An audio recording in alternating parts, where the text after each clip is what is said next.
sorry, that flight's been canceled. Wait to see Santa is 2 hours. Take a break from holiday stress with Prime Video. Unwrap your next watch, from classics to new releases. Prime Video. It's giving holiday harmony.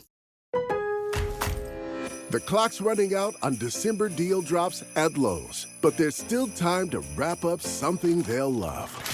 Shop great gifts under $50, like the DeWalt Elite Series 100-piece bit set. Plus, if you order by 2 p.m., you get same-day delivery by 8 p.m. Shop December deal drops while you can.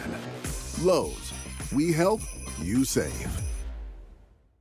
You're listening to Campus Killings, brought to you by AbJack Entertainment. Be sure to check out some of the other great true crime podcasts from this network, including The Murder in My Family, DNA ID, Zodiac Speaking, Scene of the Crime, Missing Persons, Beyond Bizarre True Crime, and Killer Communications. All of these podcasts are available for you to binge on right now, wherever you listen to podcasts. Subscribe where you're listening to this podcast so you don't miss an episode.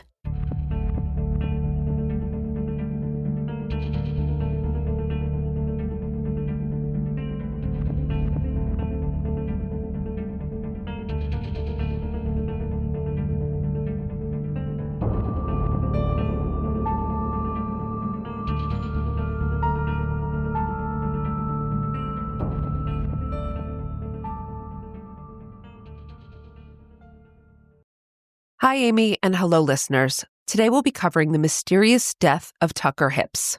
This case was requested by Andrea P., and she wrote us a lovely message that I want to share. Hi, Meghan and Amy. Big fan of both Campus Killings and Women in Crime. I've been listening for a while, but lately have been very appreciative that your shows have kept me company with my home improvement projects. I wanted to submit a case recommendation for Campus Killings that I think you do a great job with, and get people talking about Tucker's unfortunate death to hopefully shed light on what actually happened. Andrea also told us that she went to high school with Tucker, and she was a student at Clemson when Tucker died, so she was able to fill us in with some personal recollections of what happened as well, which I think is always helpful. We're very grateful for both her suggestion and the extra information she provided on today's case. Thank you very much, Andrea. We appreciate it. But before we get into Tucker's story, let's take a look at Clemson. Originally known as Clemson Agricultural College of South Carolina, their founder, Thomas Green Clemson, inherited a plantation in 1838. And since he had always dreamed of creating an agricultural school, his estate and most of his assets were willed to the creation of a college bearing his name upon his death. He passed away in 1888, and the Clemson Agricultural College was officially founded 1 year later. On an interesting note, most of the original campus buildings were constructed by convict labor, the majority of who were Black and some of who were as young as 12 years old. I don't know if you teach about this, Amy, but I sometimes cover this in my courses, the convict lease system. Over 500 of them worked on Clemson specifically, but South Carolina used more convict labor to build its universities than any other state. For 66 years, the school functioned as an all-white male military college, and during World War II, over 6,000 of their students were deployed to the war effort.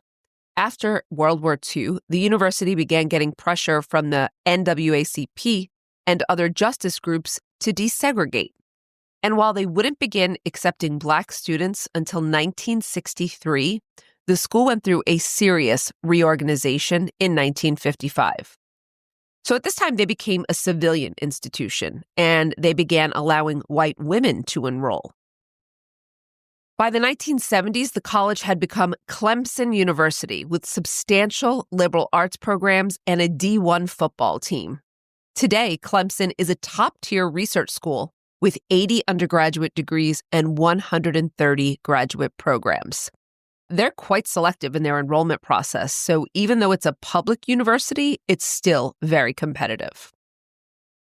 But what about Clemson was so attractive to Tucker Hips when he was looking for colleges in 2012? Well, Tucker lived in the town of Wren, about a 30-minute drive from Clemson, and in the mid-aughts, Clemson's football team had won several national championships, and school pride was high in the surrounding areas. This was a huge draw for athletic students like Tucker, and he couldn't wait to become a Tiger and sport the school's orange tiger paw logo. So what about Tucker? The only child of parents Cindy and Gary Hipps, Tucker was a popular high school athlete who lettered in 3 sports and loved the outdoors. Despite not having siblings, Tucker's parents described him as very family-oriented, in that if given the choice between getting a new toy or using that money to spend time doing a family and friend activity, he always chose spending time with the people he loved. From a young age, he was an active member of his church, and he was very interested in civics and political science. In high school, he was nominated to attend the Palmetto Boys State, which is a program sponsored by the American Legion that teaches students about the different facets of the U.S. government in a week-long summer camp. Kind of sounds like the type of camp I would have chosen. I know, it sounds so fun. I know, to us, like nerd herd, it would be great, right? The program helps students hone leadership skills as they compete in athletics, law, and government trivia and group activities like mock trials and debate teams. Right? This is like my dream now. I'm like, can we go to this? Okay. Yeah, that's cool. So this week solidified Tucker's desire to work in politics. So he enrolled at Clemson as a political science major with the intent to attend law school following graduation. I was a political science major. Did you know that?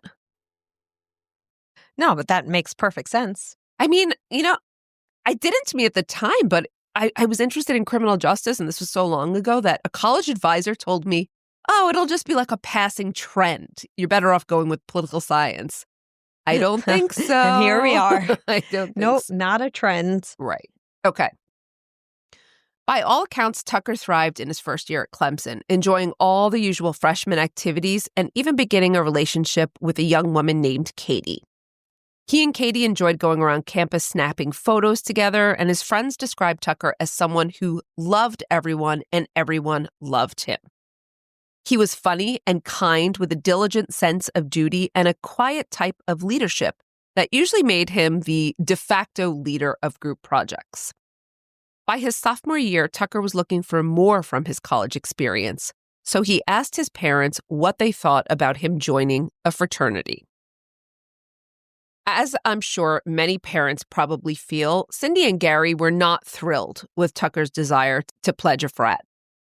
During freshman orientation, Clemson provided parents a seminar on the benefits of Greek life, citing that students in fraternities and sororities had higher GPAs, better time management skills, and a built-in support system that helped with retention and better adjustment for students who may have a hard time being away from their families for the first time. I thought that was interesting because the support system part, I totally understood, but higher GPAs and better time management skills, I was a little bit surprised to hear that. And while I'm sure the social aspect of fraternity life was a huge draw for Tucker, his parents recalled the bigger reason he wanted a pledge was because of the potential connections he could make that might help him get into law school. Good social networking, too, as well. While the Hipps still weren't completely sold on the idea, they agreed that the benefits outweighed their concerns and told Tucker if he wanted to join a fraternity, he should do so. So they just wound up supporting him in the end. He selected Sigma Phi Epsilon, known as SigEp, whose cardinal principles are virtue, diligence, and brotherly love with the goal of building balanced men. My sorority house was actually across the street from SigEp on my campus. Very cool. Tucker hoped that by joining, he'd be able to not just make friends, but also possibly get some connections to land a good internship. And he may have believed this because one of Clemson's SigEp chapter brothers was Sam Carney, the son of Delaware's then governor, John Carney. So in September of 2014, at the beginning of his sophomore year, Tucker's pledge to SigEp was accepted. Because of his natural leadership tendencies, the SigEp brothers quickly promoted Tucker to pledge class president, which meant he was the liaison between the brothers and the new pledges. But this wasn't just about liaisoning. The job also required Tucker to be on call for the needs of SigEp brothers, which included cleaning their rooms, picking up takeout, chauffeuring, and any other tasks the brothers needed. That does not sound like a fun position. No, it does not sound like a fun position at all. Much of this required him to be glued to his cell phone, with the brothers texting or calling him at all hours of the day and night. Sounds horrible. Yeah. And as a side note here, Amy, these requirements are classified as a form of personal servitude in the anti-hazing handbook, and they directly violated Clemson's Greek life policies. Oh. But Tucker didn't complain. He quietly endured while juggling a full class schedule. It was a short-term assignment, and he knew once the pledge process was over, life would get easier. For the next phase of the process, Tucker and his fellow pledges were told to prepare for a fitness test, which would require an early morning run off campus. I've never heard of this part. I knew plenty of fraternities and I know plenty of hazing, unfortunately, but this I have not heard of before. This was a new aspect in looking into this case. Yeah. After a pledge meeting on the evening of Sunday, September 21st, Tucker got a group text that said, quote, 5:30, be in the lounge and be effing quiet. Wear dark clothes so we're not spotted. This order was due to the fact that the early morning run was another direct violation of Clemson's hazing policies. A Greek life rule cited that no initiation activities could be conducted between 10 p.m. and 7 a.m. unless they had special permission from the school. According to later reports, the run organizers did contact the university to get permission to do the 5:30 run in the morning, but they never got a response, so they took the silence as a yes and did it anyway. Say that's going to come into play later on. Along with the group text, Tucker also received a private text from the organizers, Thomas King, Campbell Starr, and Sam Carney, who told him he needed to go to a McDonald's prior to the run and pick up 30 breakfast sandwiches, 30 orders of hash browns, and 2 gallons of chocolate milk for the pledge breakfast. Now that sounds like a party. I know, I do. As I'm reading this, I'm starving, going, I'd love a hash brown. Tucker responded that he didn't have enough money to cover the cost of such a big purchase, but the brothers' only suggestion was that Tucker should tell the other pledges to pitch in money. It's not documented if Tucker couldn't get anyone else to give him the money, or if between schoolwork and the early morning wake-up, he just didn't have time to go to McDonald's. But for whatever the reason, Tucker did not bring the breakfast items to the fraternity hall on the morning of Monday, September 22nd. And this detail would cause much speculation after the events we're about to discuss. And now, a brief word from our sponsors.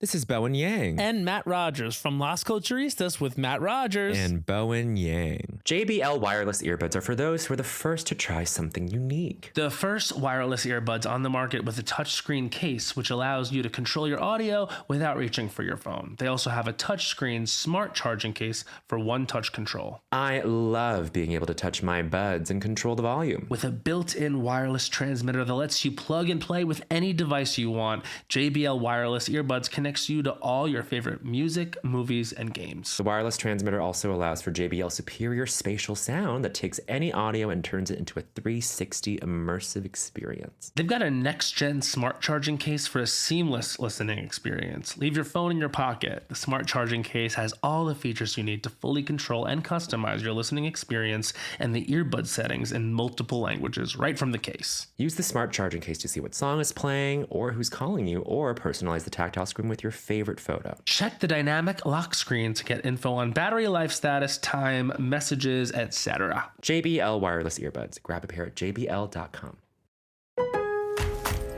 The clock's running out on December deal drops at Lowe's, but there's still time to wrap up something they'll love.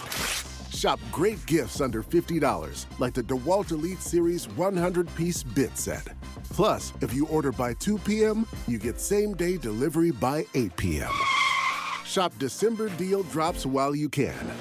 Lowe's. We help, you save. Amazon 5-Star Theater presents Real Customer Reviews, performed by Eva Longoria.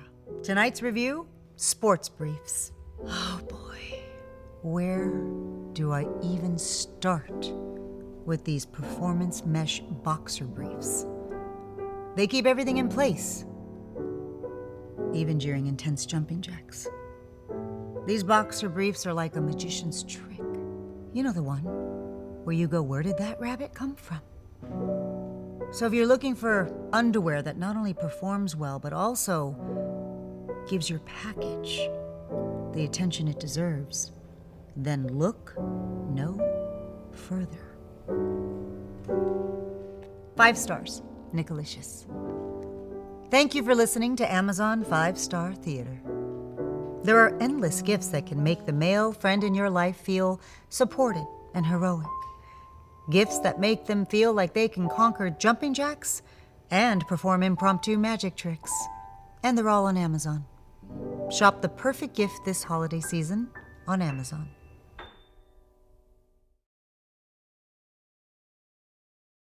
As instructed, Tucker and the 27 other pledges arrived on time to SigEp's hall, and Campbell Starr started the run at exactly 5:30 a.m. He led the pledges off the campus along Highway 93 up to Lake Hartwell, and Thomas King ran at the back of the pack to make sure no one fell behind the pace. By some accounts, Tucker was towards the back of the pack and seemed to be lagging behind.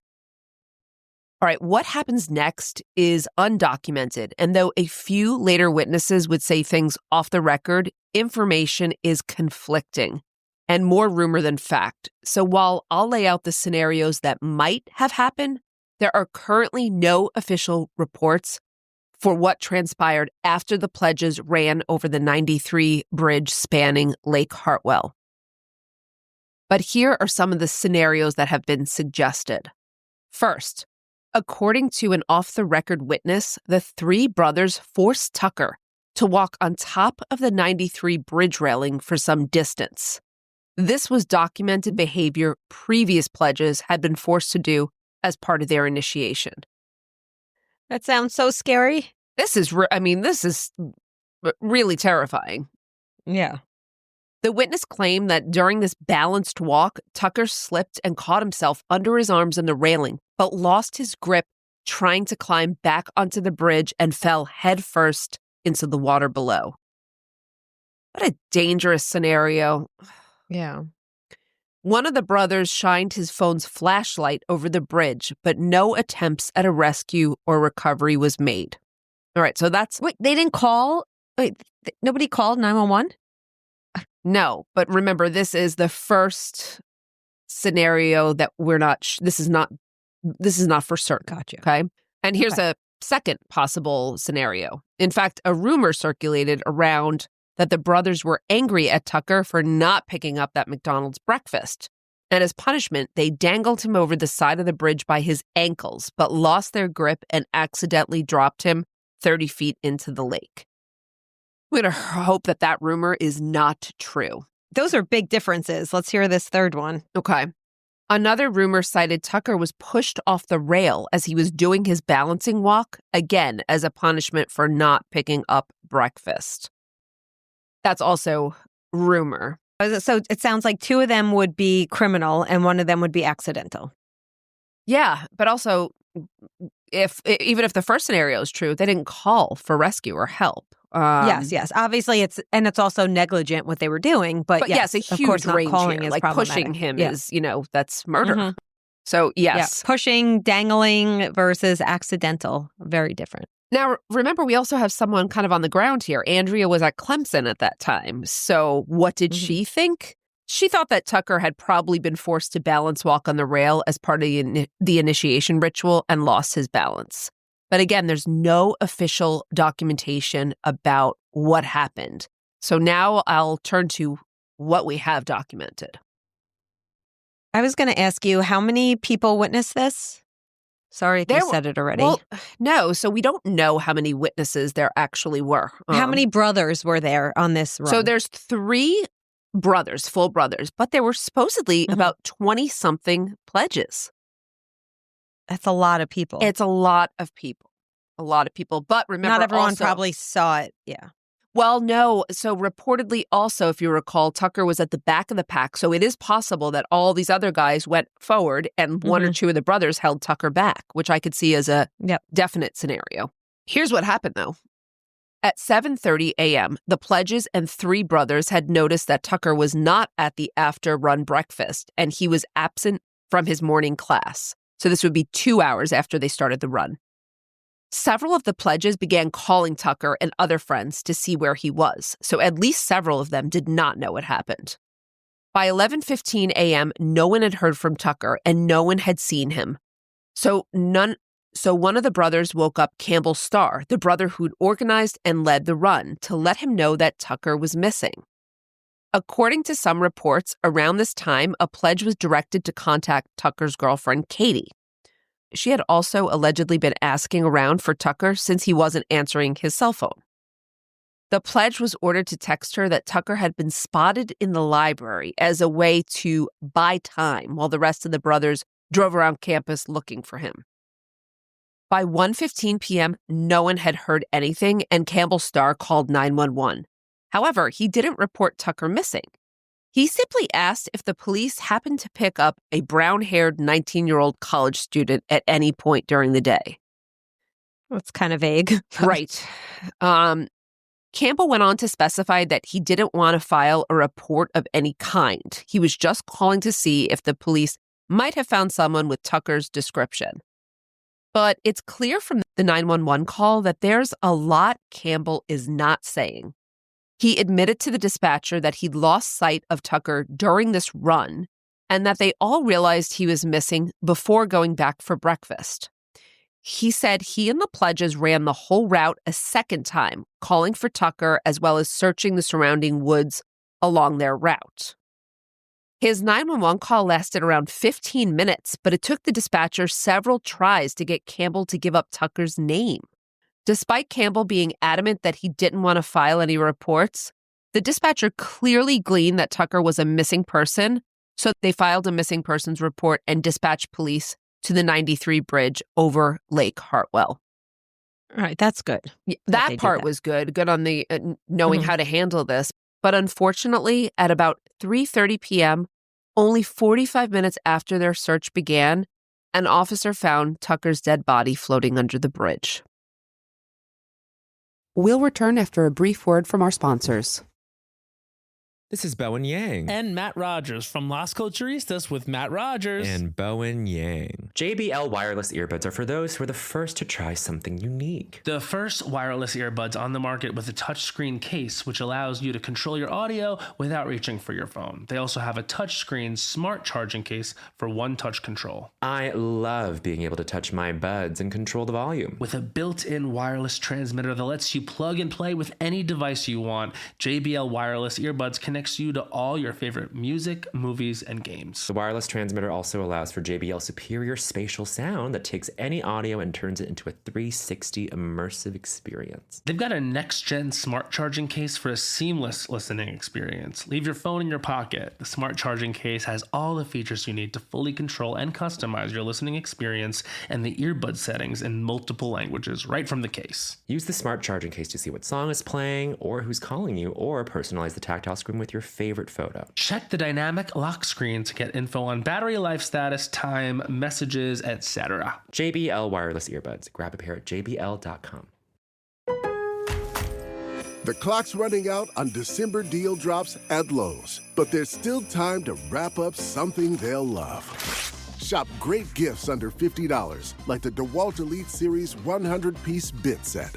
Plus, if you order by 2 p.m., you get same-day delivery by 8 p.m. Shop December deal drops while you can. Lowe's. We help, you save. Amazon 5-Star Theater presents Real Customer Reviews, performed by Eva Longoria. Tonight's review, Sports Briefs. Oh boy. Where do I even start with these performance mesh boxer briefs? They keep everything in place, even during intense jumping jacks. These boxer briefs are like a magician's trick. You know the one where you go, where did that rabbit come from? So if you're looking for underwear that not only performs well, but also gives your package the attention it deserves, then look no further. 5 stars, Nicolicious. Thank you for listening to Amazon 5-Star Theater. There are endless gifts that can make the male friend in your life feel supported and heroic. Gifts that make them feel like they can conquer jumping jacks and perform impromptu magic tricks. And they're all on Amazon. Shop the perfect gift this holiday season on Amazon. So what happened to Tucker? Tucker's autopsy revealed that he had injuries consistent with a downward headfirst fall, and his cause of death was ruled as blunt force trauma. There were rocks in the shallow water near the banks, exactly where Tucker's body was found, and the medical examiner surmised that his fall had been near this area. His toxicology report showed no signs of alcohol or drugs in his system at all, in case that came into play. But while the autopsy could tell investigators that Tucker died from a fall into the shallow, rock-filled water, it could not answer what caused the fall. So detectives went to SigEp, interviewing over 50 people with involvement in the run and the pledge process. And while some members freely gave voluntary statements, a much larger portion of the fraternity seemed to close their ranks, with their statements only amounting to the information I shared before, that the pledges went on a run, Tucker disappeared, they went back to look for him, and could not find him. Digital forensics uncovered that all the texts SigEp members had sent through a GroupMe app to organize the pledge run had been deleted by a brother named Teddy Wells the morning Tucker went missing, but no one would say anything when confronted with this information. Were they able to get those deleted texts to see what they said? No, they were not. I don't know if it's because of the app they used. When detectives pressed, every single member got a lawyer and stopped talking to the police. Now, we say this all the time. We do not fault anyone for getting a lawyer in these situations. But without someone coming forward with information and no real evidence to investigate, Tucker's case went cold almost immediately. He had clearly died during a frat initiation ritual, and investigators classified his case as death by hazing, but there wasn't enough evidence to even get a clear story, never mind convictions or sentences. This is one of those cases, though, that I'm just going to say there's a lot of people involved. And what do we say when a lot of people possibly know something? Eventually, somebody is going to say something. And there's right? and they're kids, too. By the end of 2014, investigators officially announced that Tucker's case had been sent to a cold case specialist task force. But even then, investigators only managed to get one witness, and that witness was quickly deemed non-credible after he claimed he'd seen several kids on the 93 bridge and one walking the railing as he was driving over the bridge on his way to the gym. Surveillance from that day never showed the witness going to the gym or being near the 93 bridge around the time of the pledge run, unfortunately. But any surveillance on the bridge? You know, I would have thought there was as well, but for some reason, there's no surveillance of the pledge run. I'm not really sure why that is, but perhaps it's because it's a very small bridge. As we're describing it, it's more like a freeway overpass than an actual bridge. Oh. Right. Okay. The Hips were devastated at this news and decided to pursue justice on a civil level.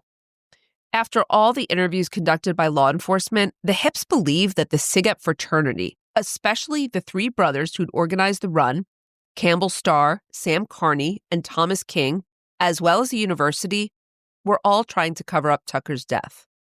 So the family sought a wrongful death suit in March of 2015.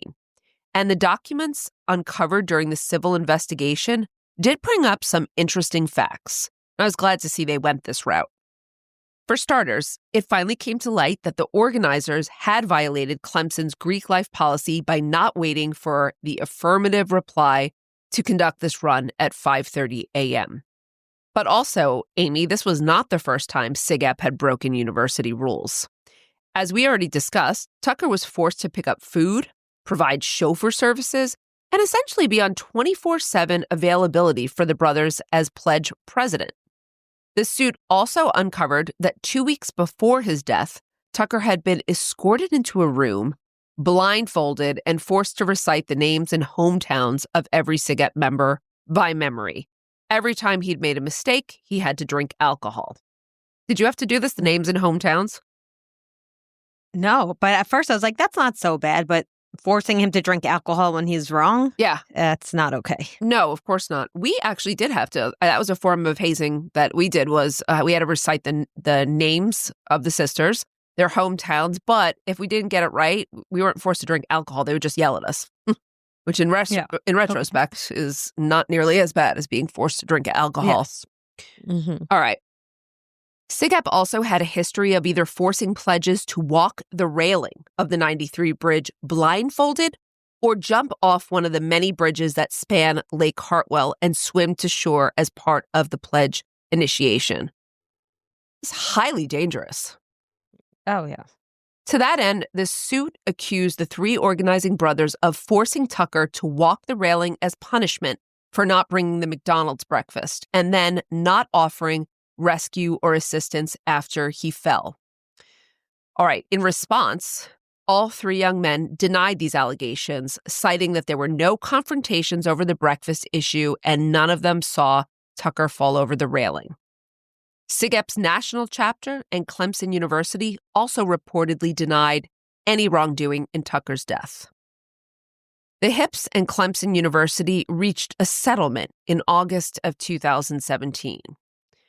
The Hips received $250,000 to cover the cost of their court fees, with Clemson agreeing to put another $50,000 into an endowment that would enable an annual scholarship for a member of Palmetto Boys State to go to Clemson. So this was done to honor Tucker since his time at Palmetto Boys State was so intrinsic to him selecting this major in political science. In addition, Clemson agreed to dedicate a pew in their campus chapel to Tucker with a plaque in his memory and to co-run an annual golf tournament fundraiser for the Tucker Hips Memorial Foundation. Meghan, what kind of changes did the college make? All right, the school increased its new student education on hazing, alcohol consumption, sexual misconduct, and academic success from a one-day session to a 4-week series by the fall of 2016. And it's mandatory for all students? That's correct. Mm-hmm. They also added fraternity and sorority life certified peer educations to implement peer-led wellness programs and counseling sessions. Reports showed that the school experienced a substantial decrease in policy violations in the 2016 to 2017 academic year. SigEp was also investigated, and along with the hazing incidents we already discussed, Clemson also found evidence that pledges were being forced to buy drugs for brothers, in addition to providing other personal services like rides, room cleaning, and laundry washing. So, as maybe you can guess, the SigEp chapter was expelled from Clemson following the investigation, though they were allowed to reinstate after 4 years. As of this recording, there is currently a SigEp chapter on Clemson's campus again. The Hips also settled with National SigEp and the 3 individual SigEp members, but I wasn't able to find any public information on them. And now, a brief word from our sponsors. This is Bowen Yang. And Matt Rogers from Las Culturistas with Matt Rogers. And Bowen Yang. JBL wireless earbuds are for those who are the first to try something unique. The first wireless earbuds on the market with a touchscreen case, which allows you to control your audio without reaching for your phone. They also have a touchscreen smart charging case for one-touch control. I love being able to touch my buds and control the volume. With a built-in wireless transmitter that lets you plug and play with any device you want, JBL wireless earbuds connect connects you to all your favorite music, movies, and games. The wireless transmitter also allows for JBL's superior spatial sound that takes any audio and turns it into a 360 immersive experience. They've got a next-gen smart charging case for a seamless listening experience. Leave your phone in your pocket. The smart charging case has all the features you need to fully control and customize your listening experience and the earbud settings in multiple languages right from the case. Use the smart charging case to see what song is playing or who's calling you, or personalize the tactile screen with your favorite photo. Check the dynamic lock screen to get info on battery life status, time, messages, etc. JBL wireless earbuds. Grab a pair at jbl.com. The clock's running out on December deal drops at Lowe's, but there's still time to wrap up something they'll love. Shop great gifts under $50, like the DeWalt Elite Series 100-piece bit set.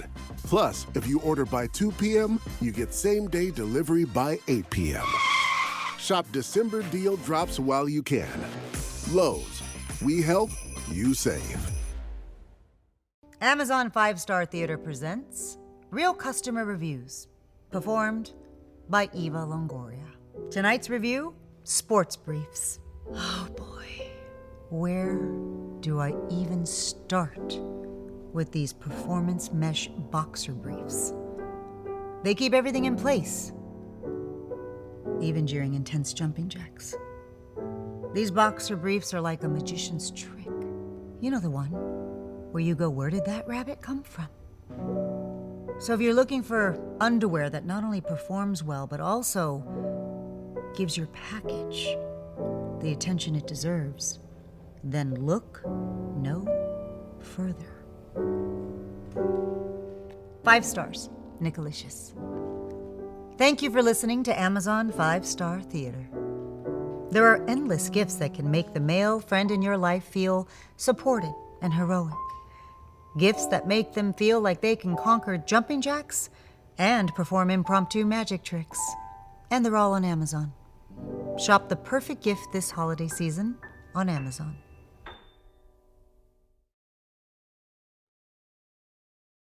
Before I get to discussing also the question of do anti-hazing policies work, which I think is a good question as well. You know, you can implement all the policies you want, but what we want to know, right, in policy analysis, Amy, is if they work.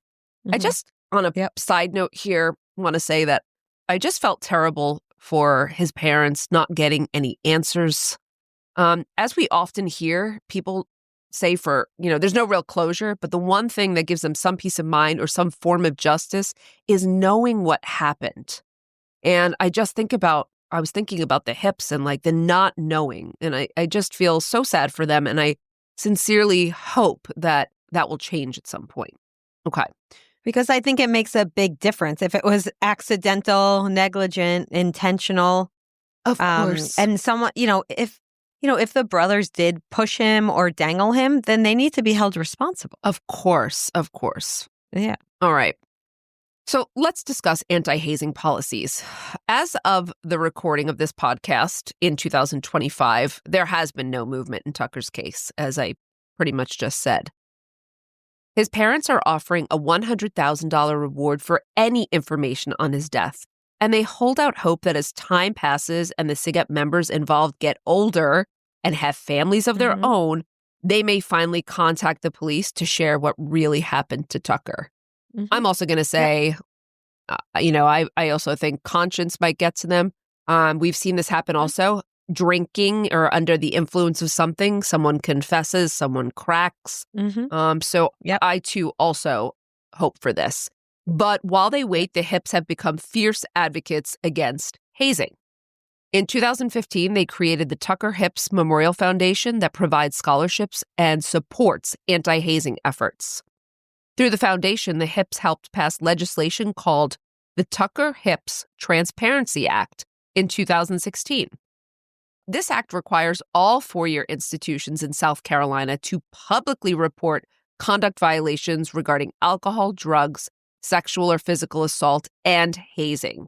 They're required to update these reports 45 calendar days before the start of the fall and spring semesters, and the findings must be displayed in a prominent area of their university website. I appreciate this. I think there should be transparency with what's happening on the campus for students and for parents alike to know. Yep, I agree. Every year on the anniversary of Tucker's passing, the Hips go to 93 Bridge, where there's a memorial to Tucker near the place where his body was found. They gather with family and friends to remember him and hope that someone will come forward with information to finally let them know how their son died. Unfortunately, all they can do is wait while they do the hard work to spread awareness about hazing. Which brings us to the question in mind: does advocacy against hazing work? Well, as it's usually not a straightforward answer, the answer is both yes and no.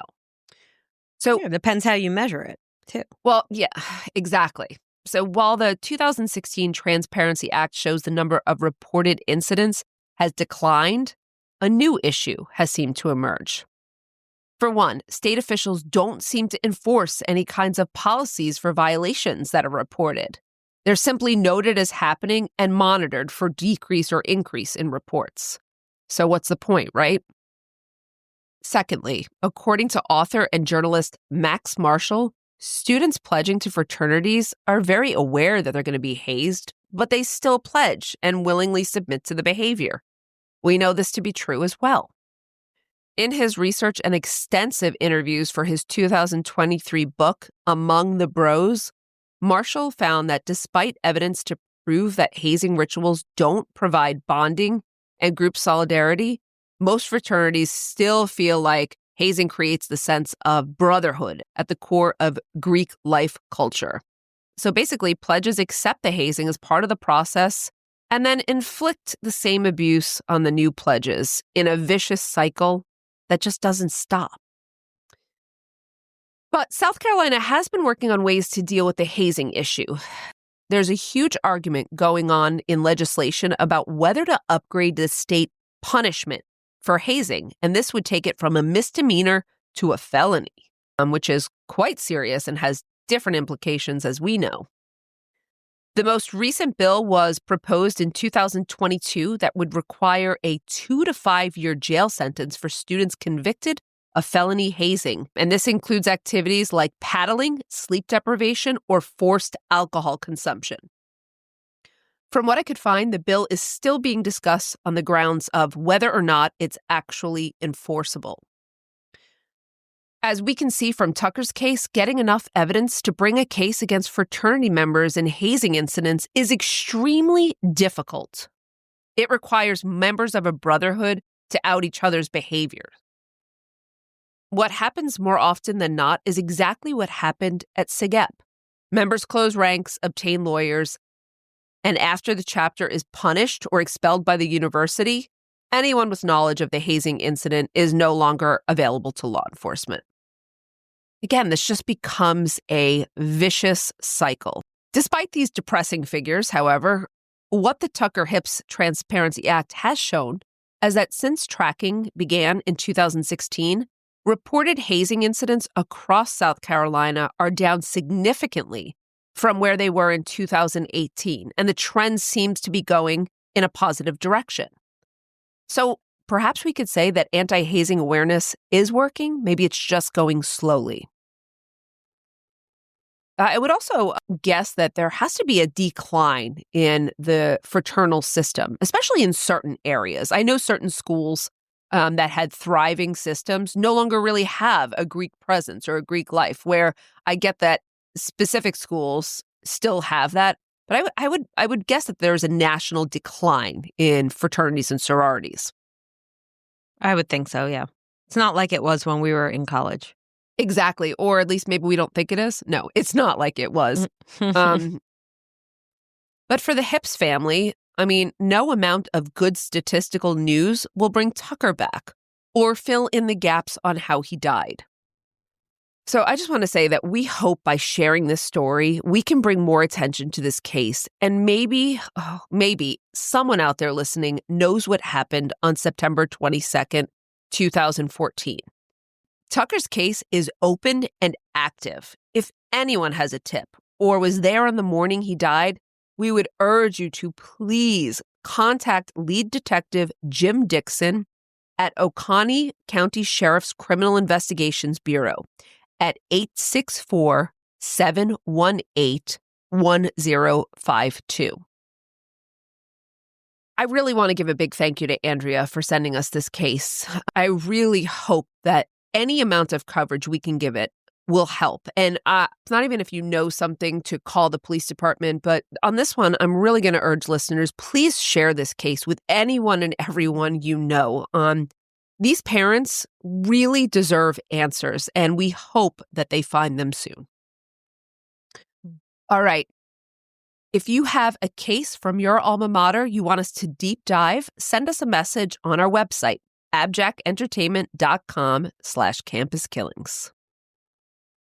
Before we go today, if you'd like to support Campus Killings, consider subscribing to the show with an AbJack Insider subscription through Apple Podcasts. Your subscription will get you VIP access to all the shows on the network that not only includes hundreds of episodes of ad-free listening, but also bonus content and early access to episodes. For only $4.99 a month or $49.99 a year, you'll unlock a variety of listener benefits, and you'll be supporting this show in the process. Head over to Apple Podcasts and search for either Campus Killings or AbJack, and you can start your subscription with a free trial. Your support is greatly appreciated. Campus Killings is hosted by Dr. Meghan Sachs and Dr. Amy Shlosberg, with research and writing by Abagail Belcastro. It's produced by Mike Morford of AbJack Entertainment. Be sure to follow Campus Killings on social media. You can find Campus Killings on Twitter with the handle @CampusKillings or on Facebook at facebook.com/CampusKillings. You can also visit the show's homepage at campuskillings.com. Be sure to tune in every other Saturday for new episodes of Campus Killings.